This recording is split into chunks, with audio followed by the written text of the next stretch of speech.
Es un gusto nuevamente participar en estos webinars. Ya son varios, pero siempre hay, sobre todo en esta área, y lo vamos a ver en la charla, harto material para ir difundiendo, ya que es un área frenética, esquizofrénica en cuanto a los avances. Así que comencemos.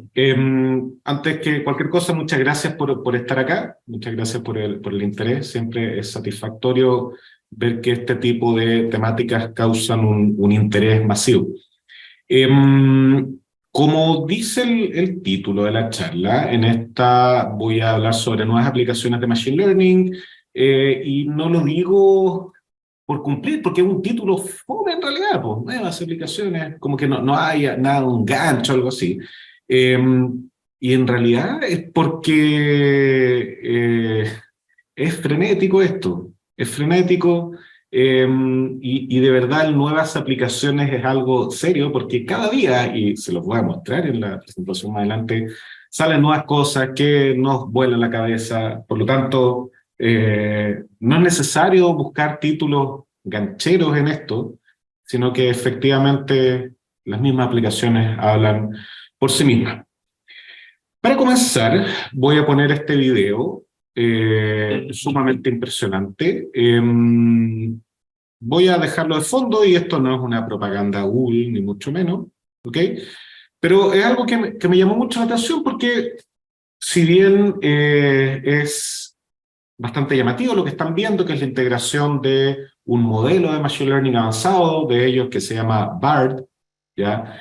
Con su suite de servicios de Google Workspace, es sumamente simple en cuanto a lo que busca hacer, ¿ya? No tiene fuegos artificiales, robots, ni nada de eso, sino que esencialmente muestra la integración de este sistema, resumiendo correos electrónicos, creando campañas y documentos a partir de, de listas de correo electrónico, creando presentaciones, ¿ya? Y esto, créanme que de verdad cambia el juego de esto. O sea, que yo pueda, a partir de una cadena de correo, crear una presentación que me resuma esto.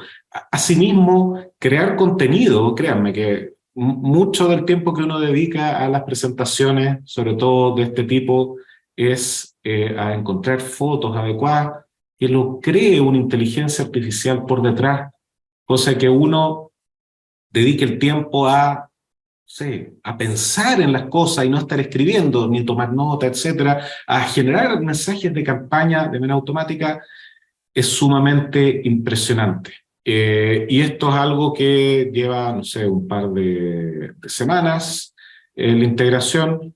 No todos la tienen, y estoy seguro acá, de nuevo, siendo justo esto no es una propaganda, otras empresas tendrán algo parecido muy pronto, pero me llamó mucho la atención y quería partir con eso, lo simple y lo impresionante que va a resultar para todos nosotros este tipo de nuevas tecnologías, de nuevas aplicaciones de Machine Learning, que ya no son, oye, genérate lo más impresionante que hay, sino que apoya a las personas, ¿ya?, en sus pegas. Por un lado tenemos esto, ¿ya? Y acá pongo Google, no por propaganda, sino por este video muy bueno, pero también por otro motivo, porque tenemos este lado de la moneda que es muy positivo, algo que podría de verdad ayudarnos a ser más productivos todavía en nuestros trabajos. Tenemos esto que viene a continuación, ¿ok? Quizá algunos de ustedes conocen a esta persona. Él es Geoffrey Hinton, es uno de los, llamémoslo, padres de la inteligencia artificial moderna, un pionero, como parece ahí escrito. Geoffrey Hinton fue uno de los que hace 10 años más o menos participó o dirigió el equipo que revolucionó el área, ¿ok? Él trabajaba medio tiempo, además de su puesto en la Universidad de Toronto, como investigador en Google, eh, y renunció. La semana pasada, si no me equivoco. Renunció para poder criticar de manera propia, ya adecuada, sin conflicto de interés, al mundo tecnológico, incluido Google y otras empresas más, y hablar fuertemente sobre el riesgo que van a traer o que están trayendo estas nuevas tecnologías de inteligencia artificial, de machine learning tan potentes que nos permiten esto tan maravilloso para la vida de oficina. Pero por otro lado llega Hilton y dice que la amenaza que trae esto va a ser más urgente que el cambio climático, ¿ya? Y que a esta altura, con el nivel de conciencia que se ha generado particularmente en el mundo occidental sobre el cambio climático, que llegue a alguien que es de verdad una autoridad. Esta persona, Geoffrey Hinton, ganó lo que se llama el premio Turing, que es como el Nobel de computación hace un par de años. Entonces, que él lo diga, hay dos posibilidades. Uno, de verdad está preocupado o se volvió loco, ¿ya? La gran mayoría de la gente está segura que no se volvió loco, que efectivamente esto es serio de acuerdo a su punto de vista. Uno puede matizar, discutir si es tan así o no, pero hay una cara de la moneda sobre esto que es preocupante y que ha hecho que estos temas salgan aún más en los medios, en la prensa. Dicho eso, para el día de hoy, ahí estamos, la agenda de esta charla de nuevas aplicaciones de Machine Learning, intentando tomar estas dos caras de la moneda. Primero va a ir por qué cambió, ¿ya? ¿Qué fue lo que generó que de un momento a otro pasamos a estar llenos de nuevas aplicaciones todos los días de la inteligencia artificial, de Machine Learning, ¿ya? Que no veíamos cómo iban a salir,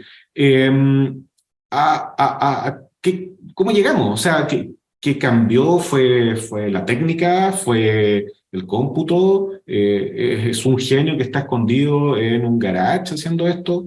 Les voy a contar un poquitito porque como todas las cosas en la academia es menos glamoroso. O sea, yo intuyo que nunca van a hacer una película de esto como se hacen películas de abogados, etcétera, o de médicos. Nunca van a hacer una película de esto porque es bien fome en la práctica, pero desde el punto de vista técnico es bien, bien impresionante.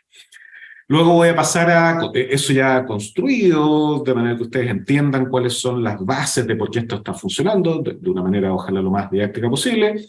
Vamos a ver algunas aplicaciones recientes, ¿ya? Y con recientes me refiero a ayer, es la última, sí, es bien increíble. Y luego una humilde sugerencias de la academia para una forma de capitalizar sobre esto, ¿ya? Sobre este movimiento vertiginoso de un área que no para, que no da descanso, cómo uno podría capitalizarlo desde la perspectiva de la profesionalización.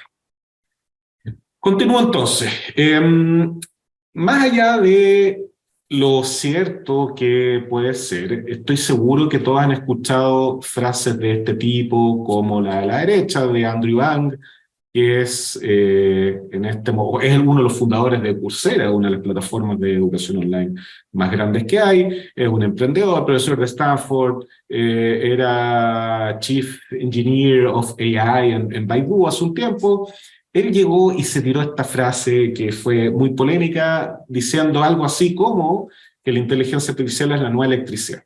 Y esto lo dijo hace unos cuantos años atrás, y si bien uno que está en el área reconocía la importancia de esto, sin duda, o sea, nadie va a poner en duda que efectivamente la inteligencia artificial es importante, transformadora en algunos aspectos, llegar a ser que es como la nueva electricidad era muy ambicioso, por decirlo de alguna manera. Pero él estaba convencido, y él de nuevo es alguien muy respetable, un tipo con trayectoria, no se puede haber vuelto loco de un momento a otro.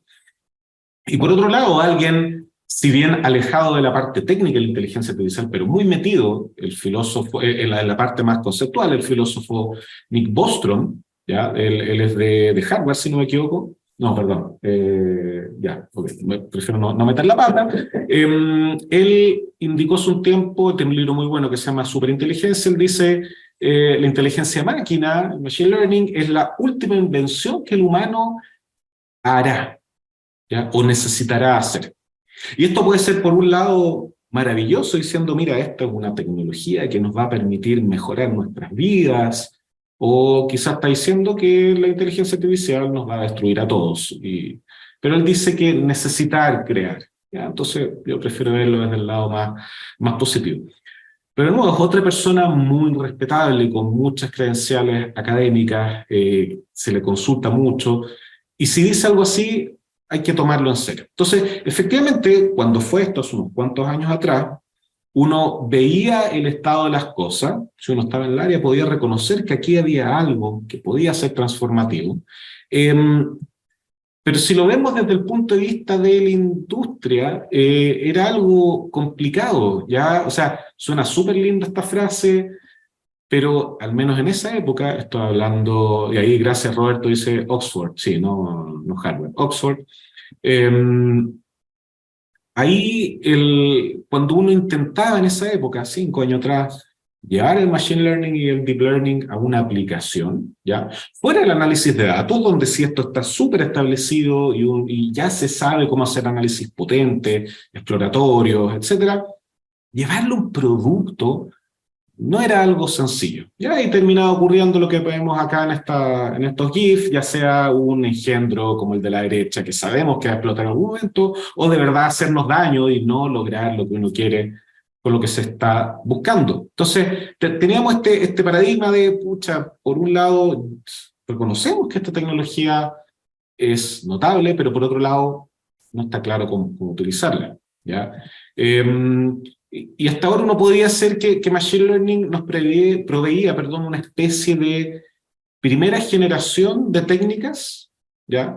Razonablemente maduras para utilizar fuera de un laboratorio, fuera de una oficina en la academia, pero que tenían un potencial para generar aplicaciones masivas y novedosas. Como que estaba ahí, como que teníamos este martillo, ¿ya?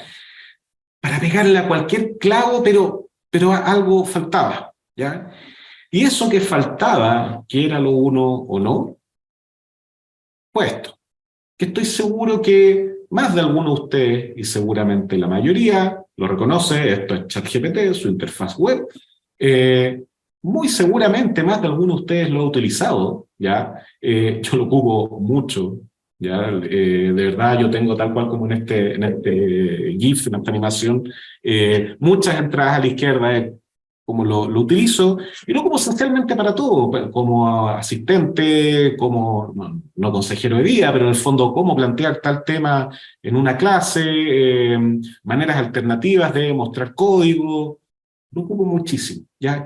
Y esto generó una locura, ¿ya? Una locura no solo fuera de la academia, o sea, el tener una interfaz web para preguntarle a un asistente que no sea tonto, como la mayoría de los asistentes anteriores, sino que de verdad conteste cosas razonables, conociendo sus dificultades y sus limitaciones, perdón, desde el punto de vista de la factualidad de lo que responde, ya de cuán cierto es lo que responde, porque a esta altura todos sabemos que ChatGPT inventa muchas de las cosas, pero lo hace honestamente al menos, no está buscando engañar, ya no tiene esa metacognición para buscar engañar, sino que en el fondo está intentando satisfacer a la persona que le está haciendo la consulta.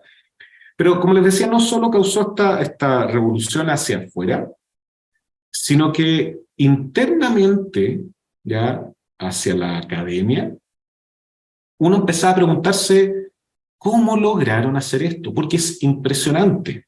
¿Ya? Uno conociendo la técnica, uno conociendo para dónde va, no deja de impresionarse el cómo se generó unos resultados de este tipo. ¿Ok? Ahí hay algunas preguntas bien buenas en el chat sobre si está ocupando 3.5.4. Esto es 3.5, si se fijan, es diciembre del 2015. Y si bien hay diferencias, el punto en este caso es, sea el 3.5, sea el 3, sea el 4, es impresionante. No solo para ustedes, no solo para los estudiantes que tenemos acá en pregrado, que si bien están relacionados con la tecnología, todavía no abrazan la investigación, sino para todos nosotros en la academia, el ver esto fue notable. ¿Ok? Y más allá de los aspectos técnicos, que hay muchos, y no le voy a dar la lata más adelante en todos, solo en algunos, uno se empezaba a preguntar, ¿qué diablos cambió para llegar hasta acá?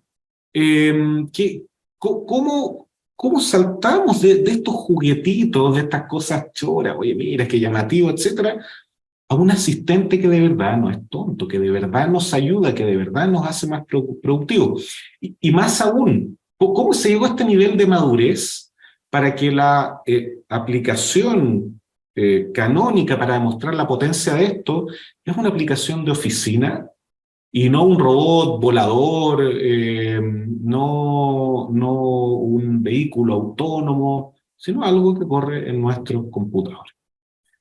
¿Qué pasó? Una manera de decir que corre en nuestros computadores, no corre en nuestros computadores, están en servidores en otro lado, pero uno puede accederlo sin mayor problema. ¿Y qué cambió?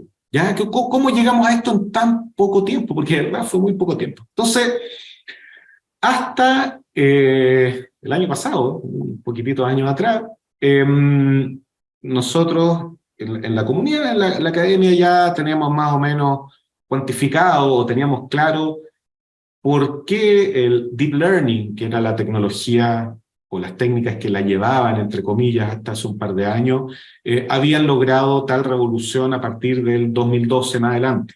¿Ok? Eso está estudiado, se sabe que es en diciembre del 2012, en tal momento, bla, bla, bla. Pero el punto es que uno ya había llegado a la conclusión de que, mira, sabéis que el deep learning se hace fuerte o apareció en esa época y nos guió en la tecnología durante los últimos 10 años, ya que se combinaron en un momento en el tiempo el avance teórico y técnico que se había desarrollado durante 30, 40 años, hasta cierto nivel de madurez, abundancia de datos para los tamaños de esos modelos, y por otro lado, muy importante, el poder de cómputo suficiente para poder entrenar estos modelos grandes para la época. Y eso generó el deep learning, ¿ya? Y estábamos todos satisfechos, autocomplacientes, pero sabíamos que como todas las cosas, iba a llegar un momento en que agarrara a tope. El tema es que no sabíamos cuán rápido iba a ser. El machine learning existe desde los 60, y el machine learning tradicional, si bien tomó una fortaleza más grande a partir de los 90, recién a finales de los 2010, perdón, de los 2000, principios de los 2010, como que ya mostraba signos de saturación. Fueron 20 años, 30 años incluso de grandes éxitos. Pero resulta que Deep Learning, ya a fines de los 2010 más o menos, los 2017, 18, ya estaba mostrando signos de saturación. Y si bien había aún maneras de empujar el rendimiento hacia más adelante, no había mayores beneficios de ocupar mayores volúmenes de datos. ¿Okay? Y esto era una combinación entre que generar datos rotulados con etiquetas a esa escala era muy difícil, es muy costoso, ¿ok? Pero por otro lado, si yo tenía incluso muchos datos, ¿ya? Al parecer no había tanta diferencia en estos modelos tradicionales de Deep Learning si yo seguía creciendo, ¿ok? Entonces, de nuevo estábamos en una situación parecida al 2012, donde, pucha, tenemos llamémoslo, Big Data, ¿ya? Y no sabe, o Bigger Data, si le queremos dar más color, y no sabíamos cómo utilizarlo, o si es que podía utilizarse. Pero nuevamente hubo dos avances, en este caso, que permitieron cambiar drásticamente la solución. Y fue la situación, perdón, fueron dos muy rápido, como en el boxeo. Y el primero es algo que a mí me encanta poner, porque me encanta poner esta fotito de Optimus Prime, es la arquitectura Transformers, ¿ya? Que es una nueva arquitectura de redes neuronales, ¿ok? Con suficiente capacidad, y esto lo entendemos ahora, y no en el momento en que se propuso, el 2017, de que al menos en el papel es capaz de aprender sobre todo. ¿Okay? Una arquitectura suficientemente general, que no está diseñada, y esto lo sabemos ahora, específicamente para un tipo de dato, para un problema en particular, sino que es suficientemente general para tomar cualquier tipo de dato, sea texto, sea imágenes, sea video, sea voz, sea lo que a uno se le ocurra, y procesarlo. ¿Ok? Y eso inmediatamente fue notable, ya que llevábamos varios años con las mismas arquitecturas de redes neuronales, modificaciones por aquí y por allá, y de repente sale algo nuevo, completamente distinto. Seguía siendo red neuronal desde el punto de vista de las operaciones básicas que utiliza, pero enfrentaba los problemas de otra manera. ¿Ok? Y esta arquitectura de Transformer, ¿ok?, se basa completamente en algo que fue uno de los últimos avances, quizá del Deep Learning tradicional, en los mecanismos de atención, que no es otra cosa, como lo indica el nombre, en fijarse solo en lo que es importante y no en el resto, pero el aprender en qué fijarse. ¿Ok? De manera súper sencilla, nuestros cerebros nos permiten poner atención en alguien que está hablando, ya, espero yo que estoy hablando, y no tanto en lo que está en los lados, ¿ya? Para los modelos de Deep Learning eso no era posible al principio, pero en los últimos años de donde se ocuparon, estoy hablando de 2015, 14, por ahí, ya se había desarrollado esquemas de atención, ¿ok? Entonces el Transformer lo que hace es tener múltiples capas de codificación, donde yo tomo una entrada, que es una secuencia, ¿ok? Que pueden ser mucho más largas que anteriores, de un largo arbitrario, y yo empezar a construir transformaciones de esta secuencia que sean útiles para la tarea, en este caso particular, traducción del francés al inglés, ¿ya? Ocupando atención, diciendo, mira, de lo que veo acá, ¿qué es lo más relevante? Esto. Para el otro elemento, esto. Perfecto, y armo algo para la capa que viene después. ¿Cómo es Deep Learning? ¿Ya? Pero luego aplico nuevamente atención, pero sobre las cosas nuevas, y así sucesivamente. Y luego, cuando ya lo hago muchas veces, lo traspaso a la derecha, a este decoder, que me va a tomar lo que yo puse y lo va a decodificar para generar, en este caso, la traducción. Entonces no teníamos operaciones de convolución, de recurrencia, cosas que habían sido el backbone de las redes neuronales durante bastante tiempo, sino que ahora es solo atención. Y aquí miento un poquitito nomás, porque si uno toma cualquiera de estos bloques de encoder o decoder y los abre, se encuentra que hay hartas cosas más que la atención. Hay normalizaciones, productos, puntos, pero en esencia yo estoy codificando información, fijándome qué es lo más importante, y luego la decodifico, identificando nuevamente qué es lo más importante. ¿Ok? Aquí pueden ver un poquitito del zoom, donde yo pongo esta autoatención, ya que es la diferencia con respecto a los mecanismos de atención que se tenían antes, en que yo, y aquí me pongo en lugar de la máquina, me pongo atención a mí mismo, a lo que yo voy generando, y no lo que el usuario o el humano me entregó como input. ¿Ya? Entonces es distinto a lo que yo decía de poner atención, porque si yo estoy poniendo atención como humano, estoy mirando en algo que viene de afuera hacia mí, pero en la autoatención, lo que yo tengo dentro de mi cerebro, le voy poniendo atención. Entonces eso permite, por un lado, generar lo que yo requiero en cada momento, si estoy procesando secuencias, pero además guardar información para más adelante, porque quizás más adelante debo ponerle atención. ¿Ok? Entonces el Transformer hace a grandes rasgos eso. Hay mucho más. Hay páginas y libros de información de esto, pero por ahora quedémonos con esta definición. El tema que, si bien la arquitectura era muy novedosa y los resultados fueron bastante buenos, su proceso de entrenamiento era tradicional, supervisado. Si quiero traducir del francés al inglés, necesito texto en francés y su respectiva traducción al inglés. ¿Ok? Y eso hasta el momento no se veía algún cambio conceptual. Y estábamos limitados entonces por la cantidad de datos rotulados que hay que tener, etc. Pero resulta que a alguien en algún lado en Google, ¿ya?, se le ocurrió, y que fue el gran paso, aprovechar esta arquitectura, ¿ya?, que al parecer era capaz de aprender todo y entrenarla de una manera ad hoc para que efectivamente pudiera aprender de todo sobre infinito datos. ¿Ok? Entonces el Transformer fue indirectamente el primer paso para esta revolución que estamos viviendo actualmente.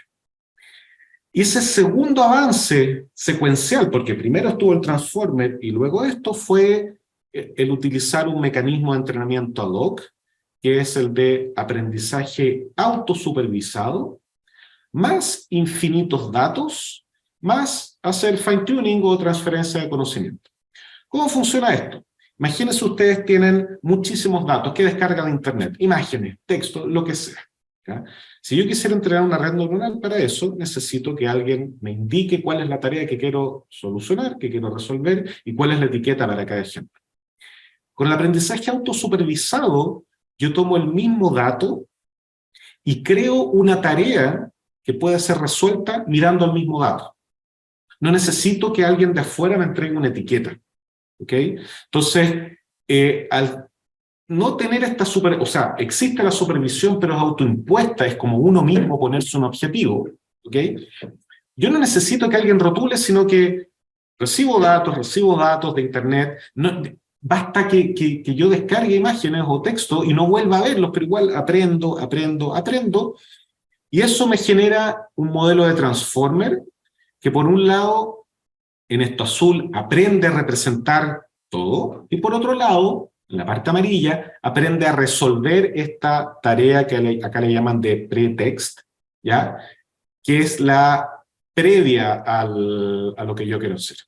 Y una vez que yo termino de entrenar esto, y acá estoy hablando de semanas o meses de entrenamiento con teras y teras de información, ¿ok? Porque estos modelos son muy, muy grandes. Estamos hablando de cientos de miles de millones de parámetros, ¿ya? Lo que en Estados Unidos llaman el billón, acá son miles de millones, cientos de miles de millones a esta altura. Entonces yo una vez que termino de hacer ese entrenamiento previo, este preentrenamiento, tomo mi dominio nuevo, al que yo quiero aplicar esto, con poquititas imágenes, y hago esta transferencia de conocimiento que le llamamos fine-tuning. Muy barato a esta altura, ya, o sea, entre comillas barato, no barato como para que yo lo haga en mi escritorio, pero sí barato para que una compañía de tamaño pequeño, ni siquiera mediano, pequeño, pueda invertir un par de lucas y tener un modelo ya corriendo con sus datos. Es bastante barato, ¿ya? Estamos hablando de un par de miles de dólares y no de cientos de miles o millones de dólares. ¿Ok? ¿Cómo se genera esta autosupervisión que es la clave? Bueno, si yo tengo una secuencia, ¿ya? Y una secuencia puede ser todo, una imagen es una secuencia, porque yo tengo los píxeles desde arriba a la izquierda hasta abajo a la derecha. Un video es evidentemente una secuencia. Una frase, un libro, es una secuencia desde la primera palabra hasta la última. ¿Okay? Entonces, dado una secuencia que es una manera general de representar datos, ¿okay? Yo puedo decir como tarea autosupervisada, mira, quiero que, dado un contexto previo, me predigas lo que viene después. Y yo no necesito que alguien me diga que eso es una tarea, ¿ok? O cuál es la etiqueta de esa tarea, porque la etiqueta de esa tarea está embebida en el dato, es parte del dato, ¿ok? Entonces yo puedo predecir el futuro del pasado, predecir el futuro del pasado reciente, predecir el pasado desde el presente, predecir lo que está arriba de lo que está abajo, predecir lo que está tapado a partir de lo que no está tapado, etcétera. En el fondo, predecir algo del dato de entrada a partir de otras cosas del mismo dato de entrada. ¿Ok? Y eso, aparentemente demasiado sencillo para ser verdad, resulta que es una tarea sumamente difícil, de alto nivel, que genera que el modelo aprenda por detrás una serie de otras habilidades, capacidades emergentes, que no necesitan etiqueta, ya que se necesita aprender para llegar a esto. Y el primer modelo, ¿ya? Y quizás el causante de todo esto, que logró y que propuso esto, fue un modelo llamado BERT, ¿ya? Donde ellos entrenaron de manera autosupervisada, o como le llamaron ahí, semisupervisada, un modelo Transformer muy grande, ¿ya? Con datos de Wikipedia y otros. Y luego querían hacer, por ejemplo, un clasificador de sentimiento, tomaban este modelo ya preentrenado, le mostraban unos pocos ejemplos de clasificación de sentimiento, y ya está, rendimiento del estado del arte, superior que cualquier cosa. Y era increíble, o sea, de verdad, cuando empezamos a ver esto, fue, wow, ¿ya? ¿Cómo íbamos a pensar que algo como el preentrenamiento iba a ser así de útil? Porque generalmente el preentrenamiento uno lo ocupaba de manera acotada. Ok, yo necesito 1 millón de imágenes, no las tengo, obtengo un modelo preentrenado de imágenes, ¿ya? Y después lo llevo a mi dominio de imágenes. Pero acá lo que están diciendo es, no, entrena con infinitas imágenes o infinito texto, etc. ¿Ok?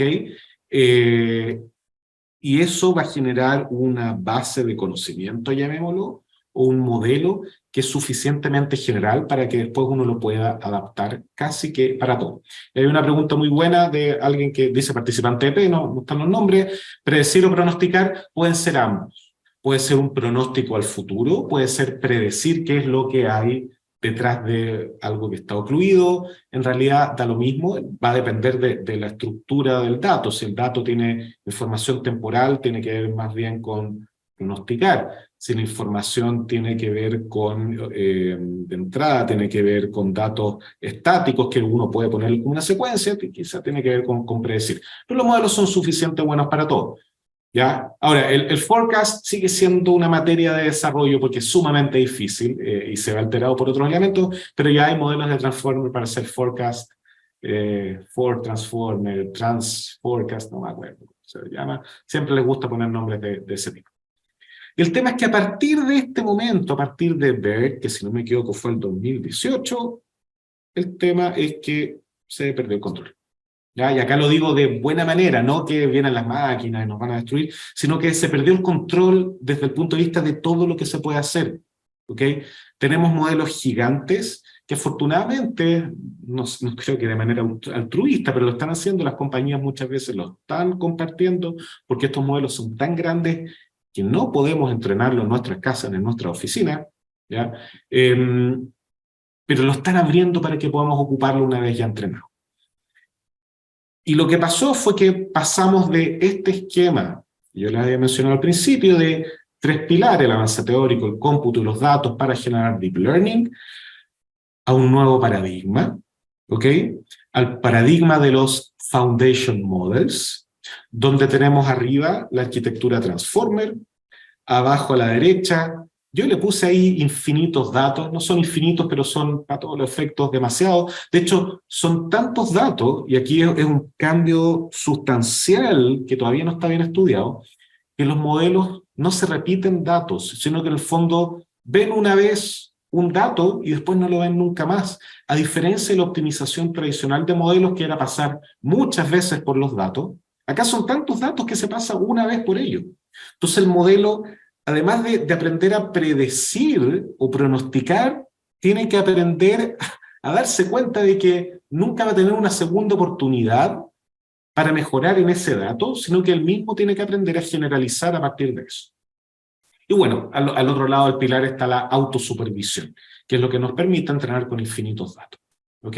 Y este es el nuevo paradigma del Machine Learning moderno, al que estamos enfrentados ahora, desde hace un par de años, desde que empezaron estos modelos grandes, 2018, 19, 20, 21, 22, terminando el 22 con el GPT-3 y el 3.5 y el 4 hace un poquitito. ¿Ok?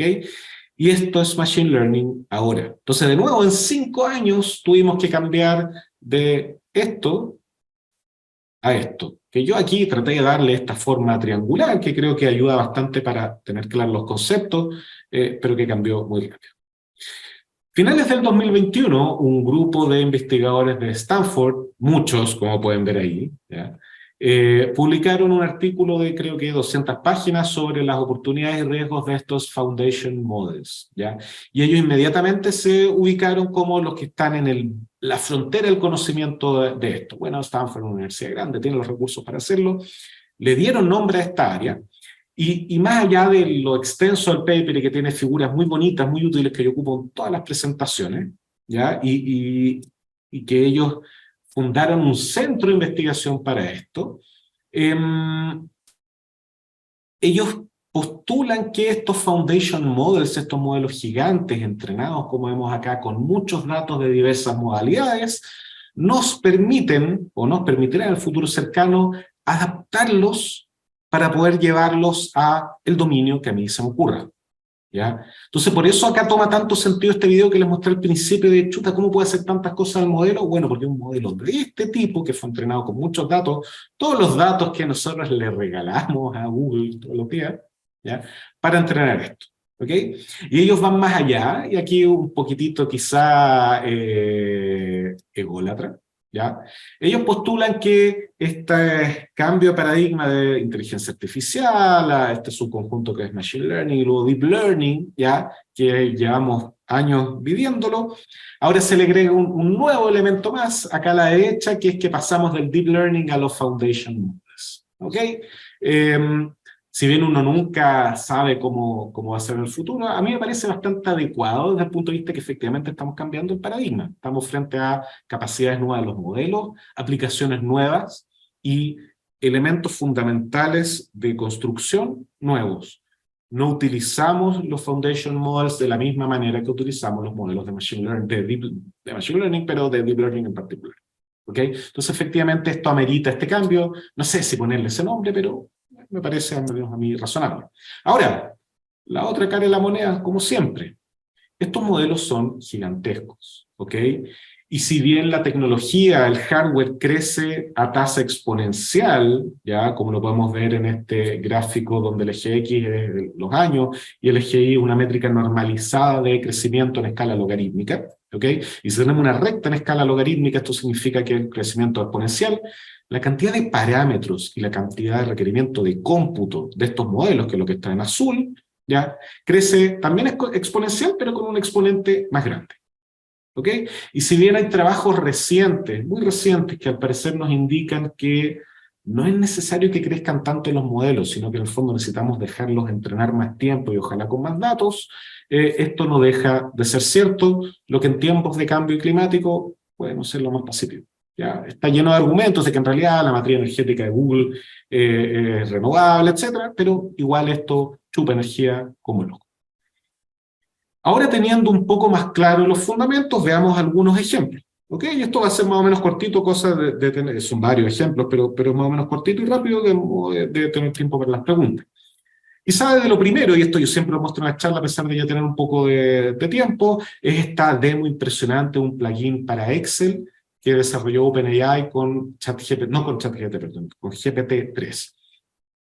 Que es un precursor un poco de lo que uno ve con ChatGPT. En el fondo uno a este plugin le hacía preguntas muy estructuradas, en Excel, porque es la definición de lo estructurado, y le pedía que sugiriera datos, completara la tabla, etc. Sumamente impresionante.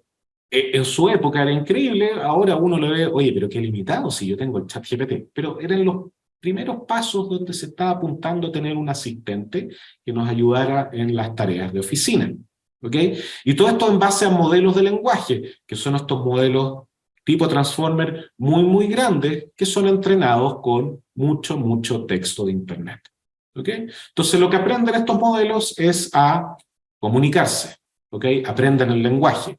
Y el punto que al aprender lenguaje, al parecer, y como los humanos, ¿ya? Aprendemos una serie de otras habilidades, ¿ya? Habilidades emergentes. ¿Okay? El lenguaje no apareció así, emergió de la nada en los humanos. Fue desarrollado por ciertos motivos y requiere ciertas habilidades. Al parecer estamos viendo lo mismo acá.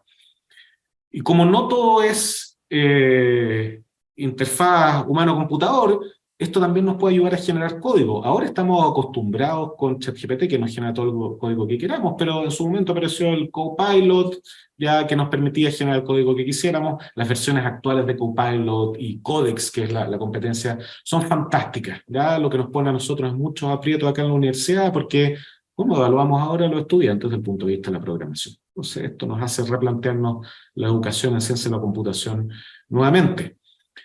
No todo es texto, también imágenes. Hace 2 semanas atrás o 3, Meta, la compañía madre o padre de Facebook, ¿ok?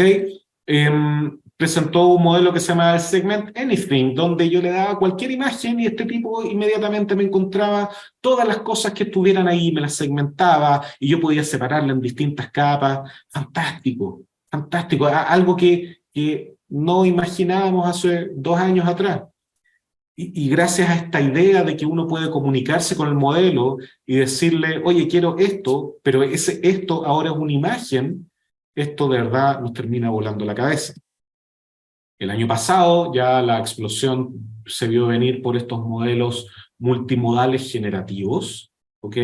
Que a partir de descripciones de texto eran capaces de generar, como podemos ver a la izquierda, imágenes, ¿ok? Y a la derecha, videos. ¿Ya? Aquí el perro con traje superhéroe volando, eso es porque alguien lo escribió. Y estoy seguro que más de alguno de ustedes vio los diversos trailers de películas de mentira de Wes Anderson que están dando vueltas por internet, hechas con modelos de inteligencia artificial de este tipo. Pensando en predicción, ¿ya? También hay modelos de outpainting que, dado un contenido visual, son capaces de crear todo un extra de contenido visual en el mismo estilo, ¿ok? Para completar esta información. Entonces, imagínense para la gente que trabaja en diseño, el tener una idea, plasmarla en un boceto muy pequeño y que este sistema lo complemente. Imagínense las ganancias de tiempo. Ya es realmente notable.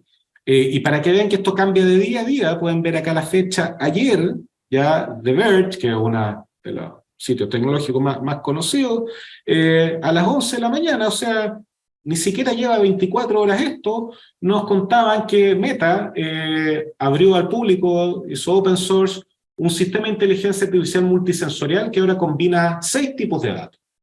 Entonces ya ni siquiera tenemos imágenes con texto, imágenes con audio, texto con audio, sino que ahora tenemos texto, audio, imágenes, movimiento, imágenes termales y profundidad. O sea, ya estamos absolutamente siendo dejados en el pasado por estas máquinas. Y mañana va a salir otro seguramente, el de la competencia, hay 2 semanas más, otro más. Así estamos, un desafío enorme.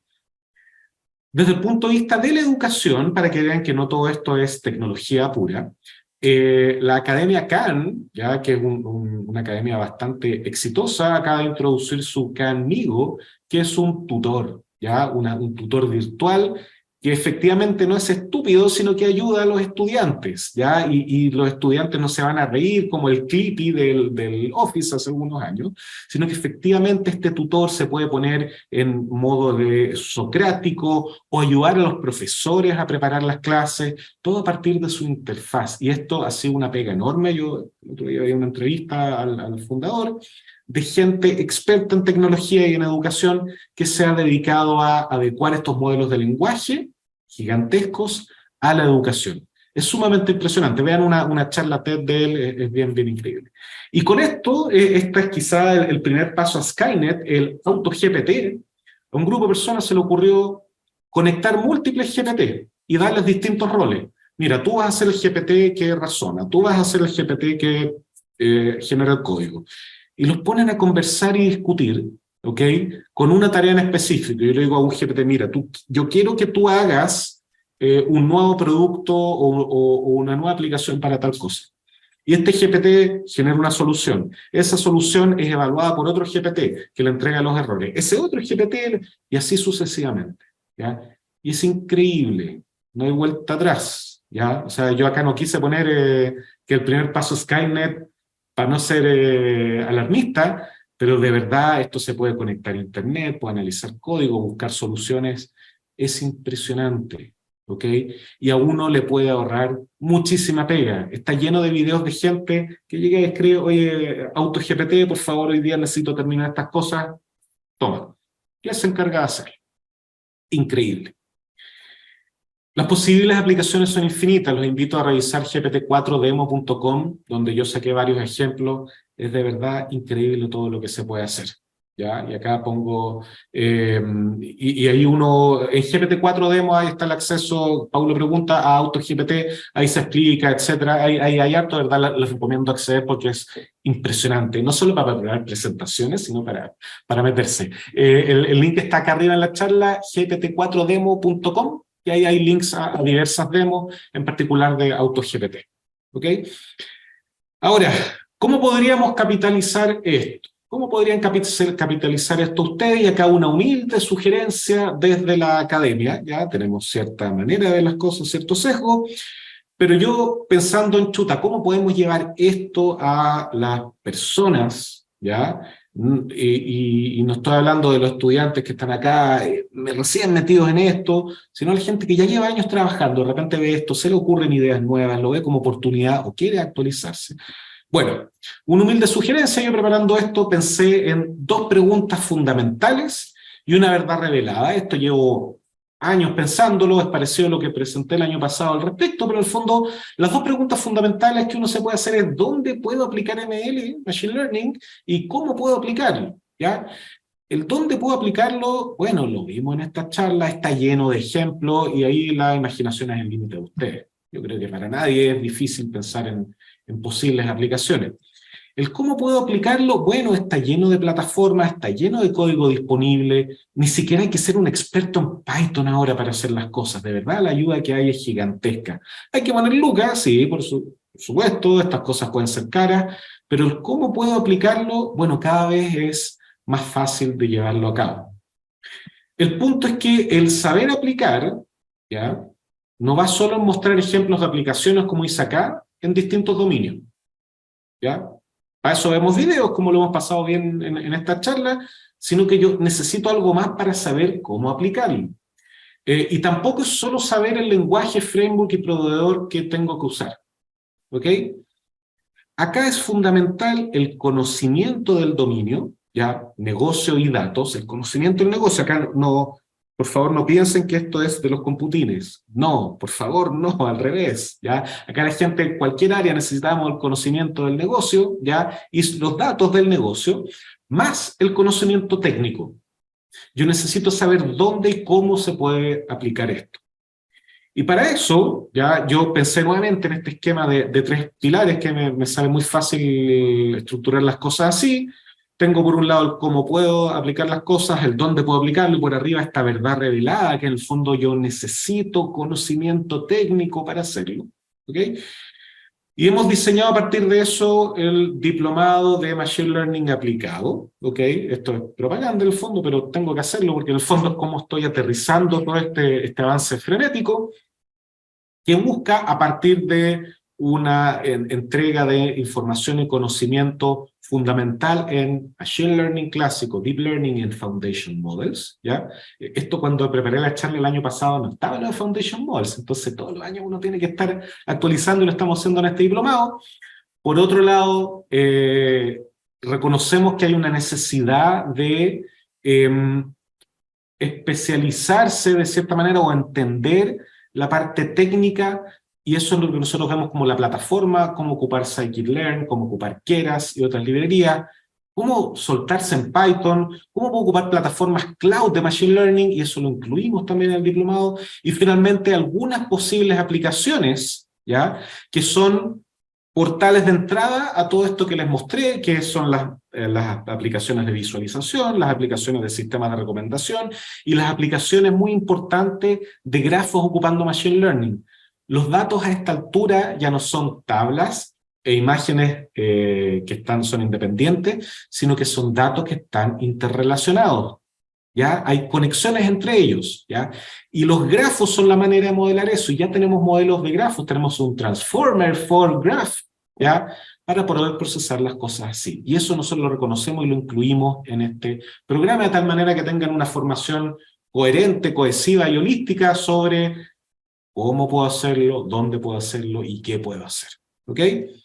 ¿Cómo se compara esto con otros programas? Bueno, este programa es de modalidad streaming, no son videos pregrabados, tiene un enfoque computacional, más no computing, ¿ya? Estos son herramientas de computación que estamos llevando a todo el resto de las disciplinas, pero no hay que ser computing para utilizarla, ¿ya? Y eso quiere decir que vamos a complementar la teoría que tiene que ver con harta práctica. Somos bien hands-on y menos descriptivos. No es solo como esto de que yo les hablo y les cuento las maravillas, sino que hay que meter las manos, ¿ya? Y vemos una gran variedad de técnicas. No solo vemos las redes neuronales, sino diversas cosas. Acá un par de datos más que es parecido a lo que pueden encontrar en el sitio que compartió Paulina en el chat. La segunda versión del diplomado parte ahora en junio, lunes y miércoles de 6:30 a 9:45. Clases online en vivo, ya 144 horas, ahí está el precio, 2,5 millones, y ustedes, por supuesto, reciben una certificación UC. Y ahora, para concluir, para dar tiempo para las preguntas, contestarlo al chat o lo que tengan a viva voz, y esto como que siempre tengo la misma slide de fondo, pero la voy actualizando una semana. Estamos en un momento en que es posible innovar en la industria, ¿ya? Y ahora de verdad, en serio, a través de los datos y estas técnicas de Machine Learning avanzadas como los Foundation Models. ¿Ok? No es necesario que yo tenga volúmenes gigantescos de datos, sino que basta pagar la API para poder acceder a estos modelos grandes y yo hacerle este fine tuning a mis poquititos datos que quizá yo tengo de mi dominio, ¿ya? La tendencia mundial apunta a la rápida adopción y avance de esta tecnología. Demasiado rápido, muy, muy rápido, ¿ok? ¿Por qué? Porque el nivel de madurez es suficiente para que den un salto masivo a los lugares de trabajo. Ya no necesito un robot o un clúster, lo puedo tener en mi escritorio. Así que el momento de subirse al carro es ahora. Yo siempre pongo esta frase, porque tampoco quiero poner el momento de subirse al carro fue hace 5 años atrás. No, es ahora, hay que meterse ahora, ¿ok? Y eso, ahí cierro.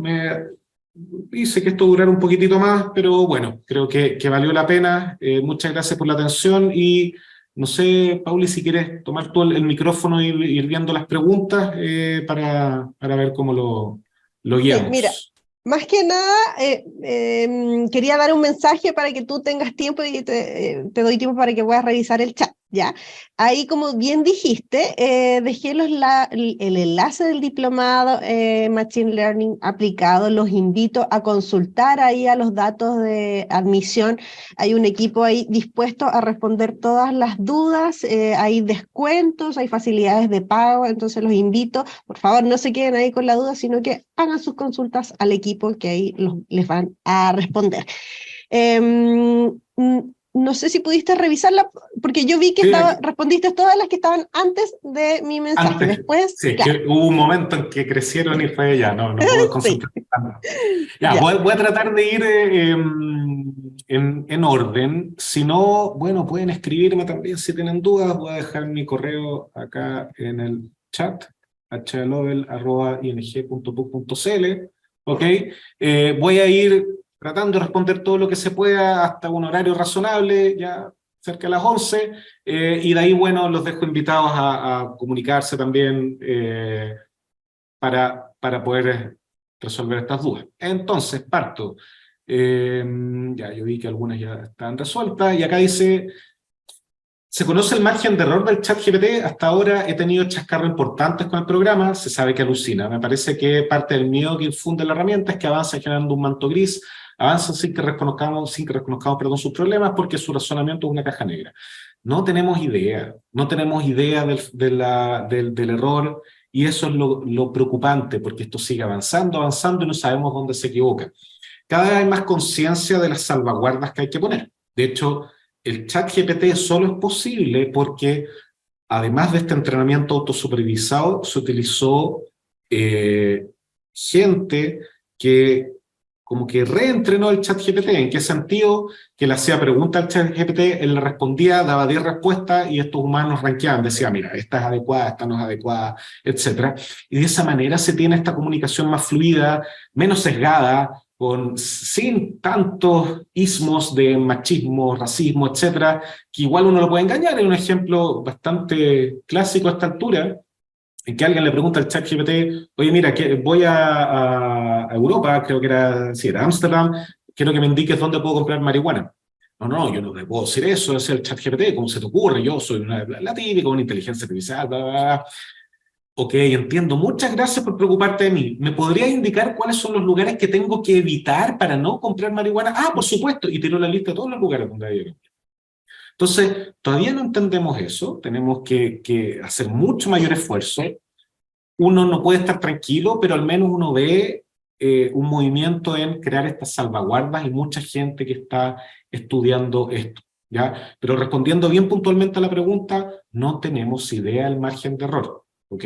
Y es difícil tenerlo porque hacer una teoría de esto, cuantificarlo de manera precisa, es muy difícil, ¿ok? Ender pregunta, ¿qué opinas sobre que el chat GPT esté limitado hasta 2021? Ah, eso, que Kevin lo respondió después. Esencialmente porque ocuparon esos datos, ¿ya? O sea, para más adelante lo van a ir actualizando sin duda. Otra pregunta, en este relato que se expone, ¿cuál sería una posible autocrítica en los desarrolladores? Una muy fuerte, el uso de datos, el tipo de datos, además de lo energético, etcétera, que es evidente, el tema de datos desde el punto de vista de derechos de autor, de datos, consejos, etcétera, es muy, muy grande. Y hay una autocrítica enorme de, en el fondo, avanzar a toda costa sin preocuparse de los datos. Pero esto no es algo nuevo. El conjunto de datos que permitió la explosión de Deep Learning en el 2012, que se llama ImageNet, recién ahora, casi 10 años después, nos damos cuenta que está súper sesgado y que tiene muchos errores que podrían haber ocasionado tantas cosas. Recién nos estamos dando cuenta, pero al menos nos estamos dando cuenta. Entonces, esta autocrítica muy fuerte de los datos que estamos utilizando y el querer echarle para adelante nomás sin entender lo que pasa y comernos el mundo y los recursos naturales y todo, al menos ya hay una autocrítica un poco más fuerte que todos nos hacemos. ¿Okay? Ahora, en la academia, para serles súper sincero, es re complicado hacerse la autocrítica en eso porque no tenemos los recursos como para entrenar estas cosas. ¿Okay? Solo hay unos cuantos lugares en el mundo occidental y unos cuantos más en China donde se puede hacer esto, ¿ya? Es bastante poco. Otra persona indica cuál es su visión de la adopción de la IA en pequeñas empresas del mercado chileno. Cuesta vender IA en Chile, sin duda. Hay interés, pero poca gente quiere realmente aplicar las soluciones en sus pymes. Pareciera que no ven las ventajas. Sin duda, y creo que este tipo de tecnología, como estos asistentes, como lo que lo mostré al principio de Google, van a romper esa barrera, porque ya no requiere como innovar para poder usar, sino que en el fondo es incorporar, esto ya está incorporado en las tareas del diario vivir, y esto ayuda a realizarlo de mejor manera. ¿Okay? Yo creo que eso era lo que se necesitaba, porque así se va a ganar confianza, se va a abrir la cabeza, y finalmente, como toda tecnología, deja de ser magia impresionante cuando ya estamos acostumbrados a utilizarla. Nadie se sobrecoge y se impresiona cuando se prende un computador o cuando nos conectamos a Internet, pero la cantidad de tecnología que hay detrás es enorme, ¿ya? Acá va a ser lo mismo y yo creo que, y acá no quiero sonar pesimista, pero en el fondo, dado el mercado chileno, donde el espacio para innovar con startups es complicado por el tamaño del mercado, la irrupción de la inteligencia artificial va a ir más desde el punto de vista de la incorporación en tareas y herramientas tradicionales que en generar productos nuevos. O sea, se van a poder generar, pero a partir de eso. Yo creo que eso va a ser el uso, siempre y cuando los precios de acceso sean razonables, ¿ya? Y debiese ser así. Nadie quiere tener esto carísimo y que nadie lo ocupe, ¿ya? No todos son como, para que voy a nombrar el personaje que es dueño de Twitter en este momento. Está planificada una versión siguiente a la que empieza en junio, va a depender de la demanda que tengamos. ¿Okay? Si hay mucha gente interesada, claro, se puede planificar una más para adelante. Por el momento estamos solo en junio, pero vamos viendo, ¿ya? O sea, aquí todos ganamos si se hace más versiones del diplomado. Es complicado juntar harta gente que sepa de esto. Tengo hartos problemas para hacerlo, pero porque hay muchas cosas que hacer. Pero bueno, ahí se verá el problema mío, no hay problema. Ahí enviaré el link, se verá el mantenimiento y desarrollo de los modelos de ML en producción. Es una muy buena pregunta. Eso es algo que no vimos al menos en esta versión actual del diplomado. Cuesta meterlos desde el punto de vista temático, ¿ok? Vamos a ver cómo lo hacemos, pero sí ponemos links y material para eso, ¿ok? Es difícil, pero es algo que eventualmente vamos a ir incorporando a medida que estos modelos estén más metidos en la industria en sí, o en el diario vivir. Nicolás pregunta, le dije a ChatGPT que me diga una frase para que la gente se anime a ocuparlo. Me dijo, cambia antes de que tengas que hacerlo. Ya la voy a poner la próxima vez que ocupe la charla. Excelente, gracias Nicolás. Muy buena. ¿Dónde se puede ver de nuevo en YouTube? Sí, se va a poner el link en YouTube y en el sitio, Pauli, corrígeme, Sí, de Educación Profesional está el link a todas las charlas, ¿cierto? todas las actividades. De todas maneras, vamos a enviar el link del video al correo con el cual ustedes se inscribieron a esta actividad.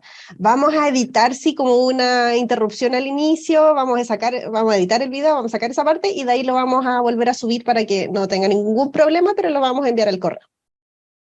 Fantástico.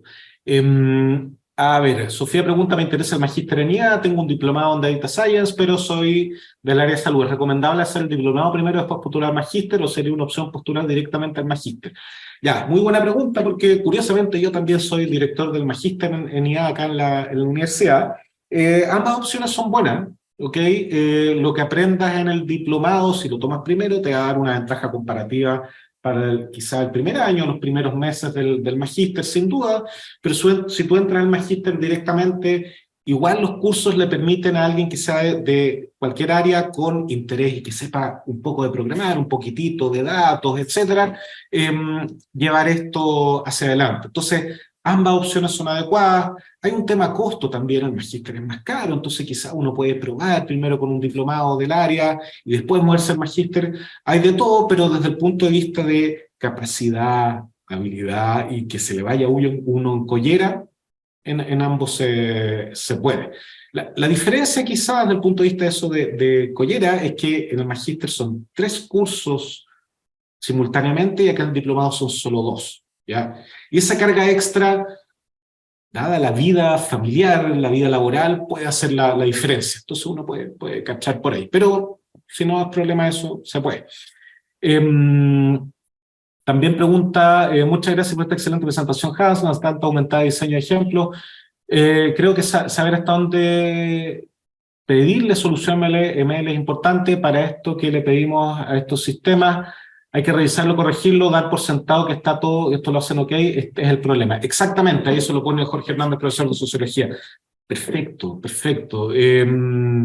Es muy importante saber para dónde vamos, qué puede hacer, qué no puede hacer, y más importante aún, no creerle a esto, ¿ya? ChatGPT miente, pero no lo hace porque es mentiroso, sino porque no conoce lo que es mentira y no, él inventa, ¿ya? Y eso es una consecuencia directa de cómo es representado el conocimiento en esto. No es como en un computador con archivos, sino que es de otra manera. Entonces, el saber dónde está la mentira es importante y eso tiene que ver con qué es lo que le pregunto, ¿ya? Nosotros estamos llevando a cabo una metodología de revisión bibliográfica aumentada por ChatGPT. Y el bicho nos inventa papers, nos dice, no, este paper de aquí, este de acá, este es el DOI, ya hay que tener mucho cuidado. Ya, son las 11:05, voy a responder una pregunta más y el resto, Ok. pucha, lo lamento, pero mándenmela por mail nomás, no hay problema. Sofía dice, ¿algún proyecto chileno que conozcas de producir una herramienta ahí como ChatGPT, DALL-E, o estamos años luz? Ya, excelente pregunta. En el Centro Nacional de Inteligencia Artificial, del que formo parte, y el Instituto Milenio Fundamentos de los Datos, que también formo parte, ha habido proyectos del estilo. En particular, el profesor Jorge Pérez de la Universidad de Chile, que ahora ya no está en la Chile, pero tiene una empresa muy buena que se llama Zero AI, para que le peguen una mirada, tiene que ver con salud.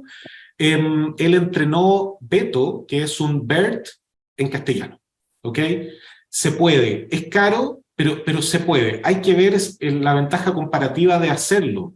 Tenemos tanta idiosincrasia en texto o en datos chilenos que es necesario ocupar todos esos datos para entrenar el modelo, o es un asset estratégico tener nuestro modelo propio por motivos de defensa, de lo comercial, lo que sea.